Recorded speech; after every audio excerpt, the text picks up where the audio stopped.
There's a lot of controversial things that are out there, but here's the deal. If we just talk about the things that we know, which we know pesticides are out there, right? We know you have VOCs in your home from paints and that new couch you bought and the new furniture. We know that there's allergens out there. We know there's potential smoke, especially if you're in certain areas in California and the West Coast where there's fires throughout the year. We know those things are part of your stress bucket and they're a part of that antigenic load. So you want to at least filter them out. And if we have other things, aluminum salts and barium, other stuff going on there, great. You're also going to have benefits from that as well. So just want to make sure that's clear. The goal is to decrease all the stress bucket, and you're going to be inside sleeping 8 hours a day. You'll probably be inside at least 12 hours a day on average. And most people with the environment and the world of today, a lot of people are working from home. And so having super high quality air is incredibly important. Super high quality water is very important. And then having very nutrient dense, anti-inflammatory, low toxin food is foundational.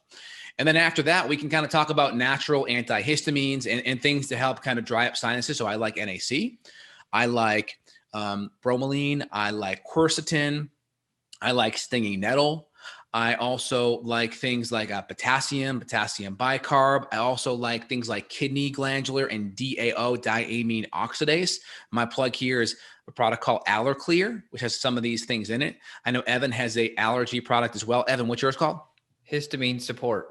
Histamine support. We'll put the links down below. So if you guys are enjoying the content and you want to support the show, feel free and purchase that from us. We appreciate it. We're only recommending things that we recommend for our family and friends and patients.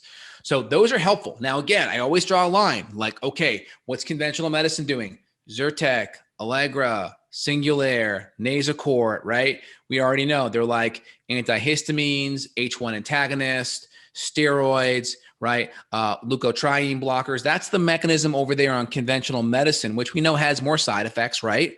Now, especially with the steroids, that's a big one that can stress out your adrenals and create blood sugar issues and potentially can create issues with joint loss and bone loss. Let me add one thing before you forget, before you move on. So another mechanism that makes you actually worse and more dependent on those medications is that a lot of those conventional medications actually downregulate or deplete your body's DAO production. So Bingo. Now you're even in more trouble. So you mentioned DAO, and you and I like to use that, and that helps with the ingested histamine, meaning if you're going to eat a high histamine food, we can give you supplemental DAO extract, and then that'll help degrade the histamine coming from your diet. However, if you're on those medications, you've now drained your DAO, and you're likely going to have more histamine intolerance, digging yourself even deeper in the hole. So I just wanted to add that in while you're hitting on the compare and contrast. Yes. Yeah. So we have conventional on this side, and then we have like all of these natural things, supplements that I just mentioned, quercetin, bromelain, DAO. Now, these are better. These are much, much better. Less side effects. Some of them are actual nutrient based, like quercetin, glutathione, building blocks, right? Really helpful there. Potassium, super helpful. Kidney glandulars, DAO, but a whole bunch of other B vitamins and B12 and vitamin A in there. So those are actually really good. But I urge you, right? Don't just listen to this and say, well, I'm going to trade my Zyrtec for kidney or Dr. J's Allerclear. Try to actually make root underlying changes. If you're eating a whole bunch of grains and dairy and sugar, try to focus on the root cause stuff.